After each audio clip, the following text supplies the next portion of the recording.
All right, welcome back, or welcome for the first time. I don't know your life, but I know you're here in the dark somewhere, probably at a time that makes reasonable people question their choices. Here's what we're doing tonight. We're sitting with a case that absolutely refused to stay buried. Not because someone discovered a smoking gun, not because of some miracle breakthrough in forensic science. No, this is the story of a crime that only ended because someone finally got tired carrying it. So before we begin, I need you to do something for me. Dim the lights. I know it sounds dramatic. I know you're probably watching this on your phone while your cat judges you from a nightstand. Do it anyway. Get yourself comfortable. If you got a fan, turn it on. Apparently white noise makes everything feel more like an investigation, even if you're just listening to slightly aggressive air conditioning. Now here's the part where I ask the questions that will haunt you. Why do we never talk about the people standing beside the person committing the crime? The accomplice, the bystander, the person who knew and didn't say anything until decades of silence became louder than the truth itself. How guilty does someone have to be before guilt eats them alive? And more importantly, what did people do before they could just text someone a confession at 3 a.m? Congratulations. You just woken up in the middle of a cold case that refused to stay cold. Let's talk about the Chens. Let's talk about the neighbors. Specifically, let's talk about the people on Maple Street who made a point of being seen doing normal things. Sarah and Michael Chen had been married for 19 years by the time anyone started asking questions. They lived in a house with a 2-car garage and a mailbox painted the color of sea salt. Michael worked in insurance. Sarah volunteered at the community center on Wednesday afternoons. They threw a 4th of July barbecue every year, where the burgers were slightly charred, and everyone pretended they tasted good anyway. What nobody remembers is exactly when the routines became a performance. Michael had specific habits that, in retrospect, seemed less like quirks and more like patterns. He'd volunteer to pick up things nobody had asked him to pick up. He knew where everyone lived, what time they left for work, when their teenagers came home. He wasn't threatening about it. He was helpful. That's what made it invisible. Sarah noticed things changing around 1995. Michael had always been quiet, but the quiet deepened. He'd go out late, telling her he needed to drive, just needed to clear his head.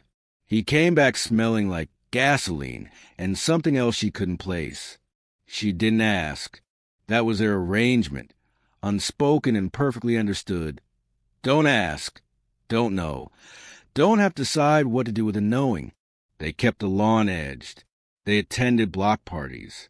Nobody noticed that Michael had stopped meeting people's eyes. Everyone's too busy noticing whether the potato salad has mayonnaise to see the person standing 3 feet away with murder already living in his chest. The neighborhood had no idea it was harboring a secret. Or maybe everyone knew. Maybe knowing and not knowing are the same thing when you're choosing silence. Now we need to talk about the person who went missing. Thomas Westbrook was 32 years old when he disappeared on March 14, 1996. He lived in a studio apartment on the east side, the kind of place where the neighbors were too tired to pay attention to who came and went. He worked as a contractor, odd jobs, short-term projects, work that took him into people's homes when they were vulnerable. Thomas Westbrook was also a predator, not in the way that makes the news. Not yet. He'd assaulted at least 4 women that we know of, but he'd learned how to operate in the spaces where shame and fear kept people quiet. He'd faced prosecution twice. Both times the charges dissolved. Once because a witness recanted. Once because a detective mishandled evidence so badly that the case collapsed like wet cardboard. By 1996, Thomas Westbrook had learned that there were no real consequences. Not for him. Not in this city. On March 14th, he was supposed to meet a client about some carpentry work. He never showed up. His apartment was locked from the inside. His car was parked 3 blocks away. His bank account showed no activity after March 15th. He simply ceased to exist in any verifiable way. The police filed their report. Detectives canvassed the neighborhood. They checked hospitals. They dragged the nearby river. Nothing. No body. No witnesses. No clear reason why someone would disappear unless they wanted to disappear, or unless someone had made the decision for them. By 1998, the case was archived. By 2005, it was just a file number. By 2010, the detective who'd worked it retired. By 2019, nobody remembered that Thomas Westbrook had ever been anyone worth looking for. Cold cases are like that. They go quiet, and quiet becomes permanent, and permanent becomes the way things are. You know what nobody discusses in their weekly email to the HOA? The strange small things that aren't quite crimes but taste like they could be. Michael Chen had peculiarities. Small ones. The kind that seem innocent until you're forced to look back and understand they were never innocent at all. He offered to help Sarah's sister move out in March 1996. Offered specifically when nobody had asked. Volunteered to help with her boxes, her furniture, her escape from the apartment where she couldn't sleep anymore. Sarah thought it was sweet. Her sister barely spoke about it. Neither of them asked why Michael needed to be involved in every detail. Why he knew exactly when her sister would be moving. Why he mentioned it casually at a dinner party with the kind of smile that didn't reach his eyes. Michael had also developed a fascination with the news. True crime, specifically. He'd watch documentaries at odd hours. Sarah would find him at 2 a.m., sitting in the dark with a laptop, reading about murder cases from other cities. When she asked why, he said it helped him sleep. That's what insomnia apparently looked like in the 90s. Obsession with other people's crimes. There was something else, too. Small. Michael started having conversations with himself in the garage. Not arguments. Just low, murmured words that Sarah couldn't quite make out. She'd open the kitchen door, and the sound would stop. He'd emerge from the garage with his hands always clean, always smelling like he'd washed them recently, even though he hadn't touched anything. He also knew things about Thomas Westbrook that nobody was supposed to know. At a neighborhood gathering in May 1996, someone mentioned the missing man. Michael offered specific details about where he'd last been seen, what he'd been wearing. Someone asked how he knew. Michael laughed, that particular kind of laugh that makes everyone uncomfortable, and said he'd seen the flyers, but there had been no flyers yet, not on his street. These are the moments that seem like nothing.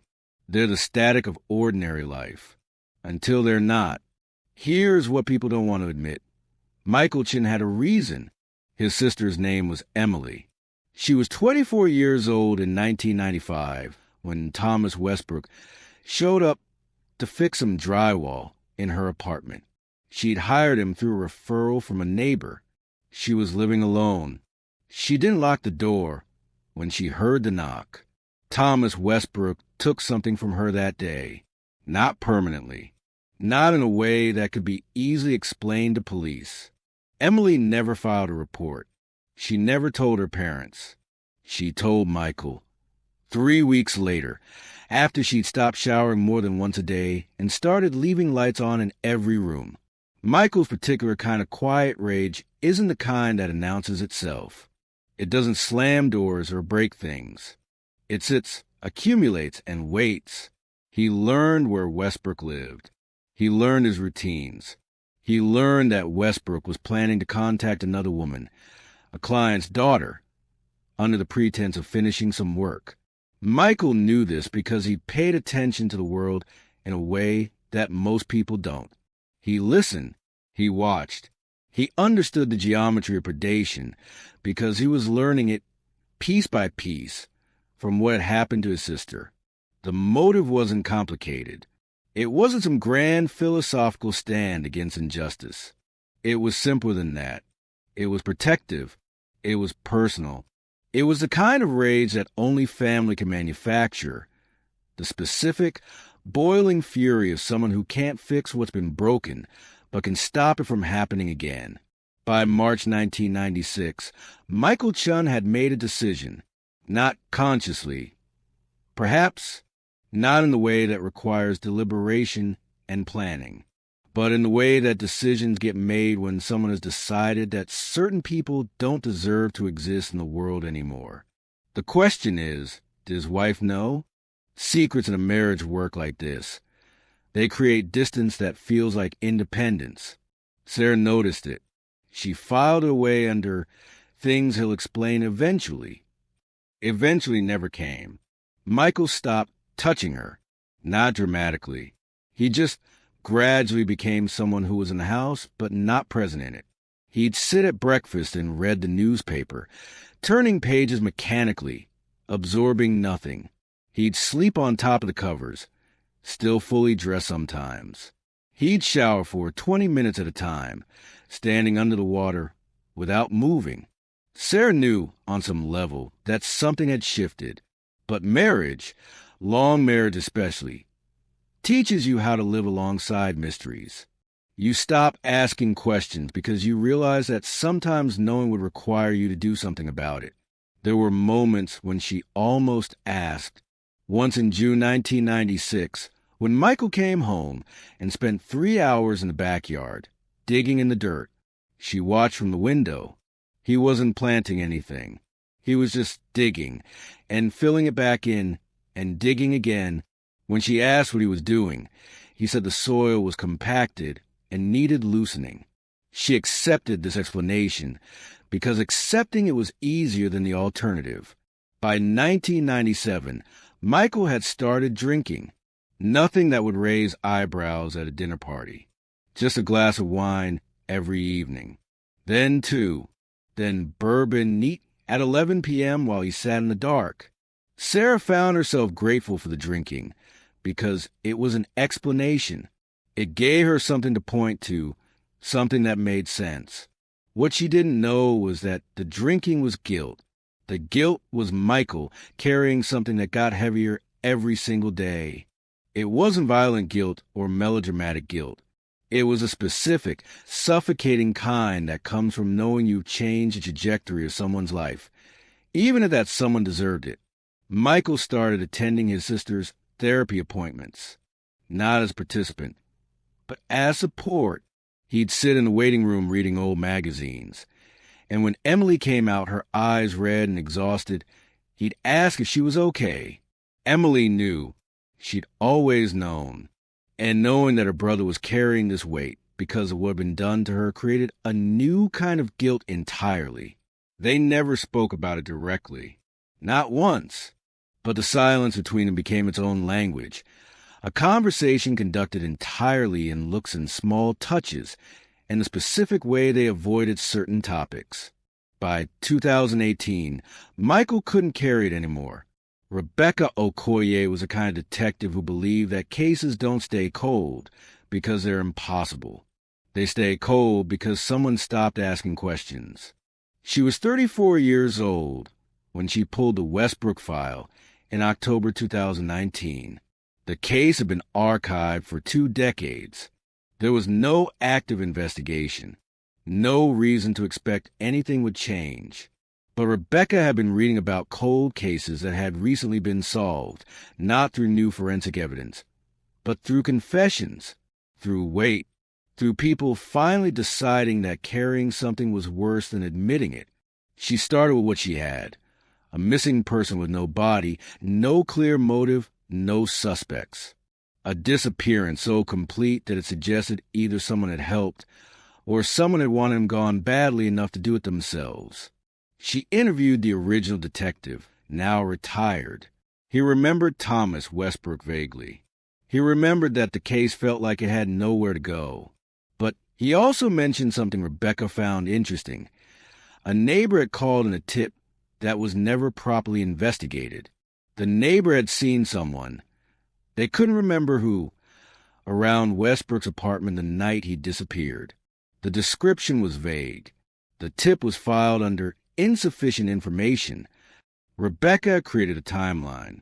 She mapped Westbrook's known movements. She looked at his victims, the ones who'd reported him and the ones who hadn't but whose trauma was documented somewhere. She was looking for someone connected to them, someone with access, someone with a reason. She was also looking for someone who was breaking. In November 2019, a tip came through a mental health crisis line. A man had called, asked hypothetically about what happens if someone confesses to something from a long time ago. The crisis worker documented the call. Rebecca got the number from the phone records. The number belonged to Michael Chen. When Rebecca called him, she didn't mention the tip. She said she was reopening the Westbrook case and wanted to talk to everyone who'd lived in the neighborhood in 1996. Could he come in? Michael was quiet for a very long time. Then he said yes. He walked into the precinct on a Wednesday in early December with his lawyer already arranged. He sat across from Rebecca in a small room with fluorescent lights and the smell of stale coffee, and he told her everything. Here's what happened. Michael Chen was in the neighborhood on March 14th, 1996. He was there because he knew Thomas Westbrook would be there. He was there because his sister had told him, in specific, devastating detail, what Westbrook had done to her. He was there because he'd made a decision that had calcified into certainty. He went to Westbrook's apartment. Westbrook let him in. Michael had called earlier, pretending to need some carpentry work. They argued. It wasn't premeditated in the sense that Michael brought weapons. It was premeditated in the way that matters. He decided this man would not live to hurt anyone else. The fight was brutal and brief. Michael was smaller than Westbrook, but rage is stronger than muscle. When it was over, Westbrook was dead.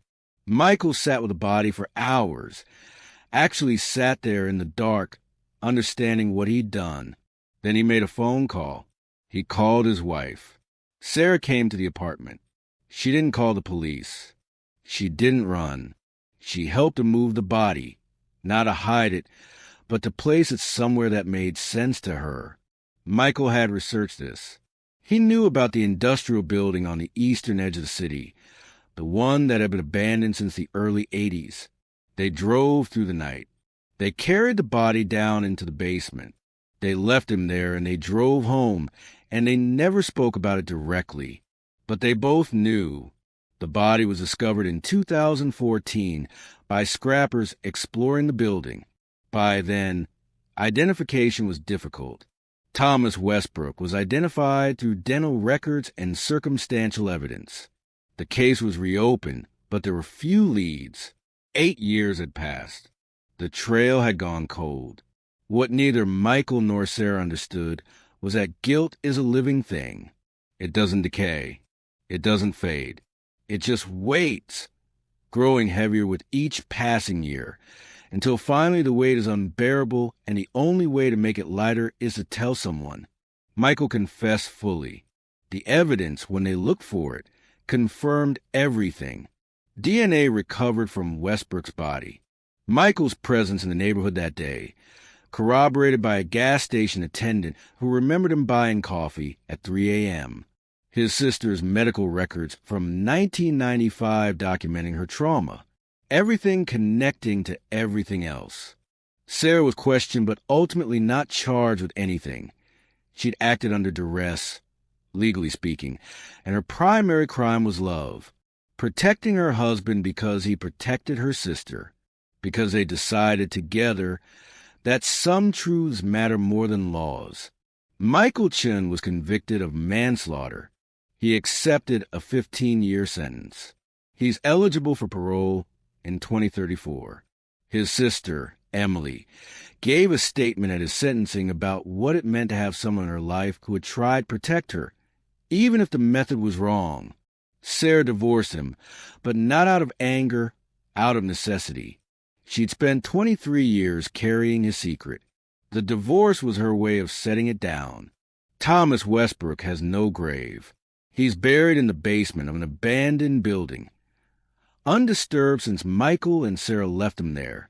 He's become a cautionary tale, not about the righteous vigilante taking justice into his own hands, because nothing about this is righteous, but about what happens when systems fail, when predators walk free, when the only person willing to stop them is someone who loves their victim. In coffee shops across the city, people now know the story. Not all of it, just the parts that fit into conversation. The killer's accomplice, the wife who helped move the body, the sister whose assault catalyzed everything. But what nobody talks about, what gets lost in the narrative, is the 23 years of silence, the routines maintained, the smiles at block parties, the dinners shared while harboring knowledge that should have made cohabitation impossible, because that's the real crime, maybe not what Michael did on March 14th, 1996, but all the days after, when he had pretended it never happened. You're still awake. I can feel it through whatever device you're holding. You're thinking about Michael and Sarah, about the choice they made, about whether you would have done the same thing if it was your sister, if it was someone you loved. That's the point where this stops being a crime story and starts being something else entirely. It becomes a question about what we owe each other, what violence we're willing to commit in the name of protection, whether justice and the law are the same thing, or whether they're just two words we use when we need to feel like something made sense. Here's what I know about you, listening to this at whatever hour this is. You're someone who thinks about things. You don't just consume stories and move on. You sit with them. You turn them over in your mind like an object you're trying to understand. That's not a flaw. That's you being human in a way that's increasingly rare. The reason I'm telling you this case now in the dark is because something shifted a few years ago. We stopped talking about the people who hurt us in silence. We started demanding better. We demanded investigation. We demanded consequences. And somewhere in that demanded shift, Michael Chen made a choice that was born from that exact impulse. He loved his sister enough to destroy himself trying to protect her. That doesn't make what he did right, but it makes it understandable. And understanding is where we have to start.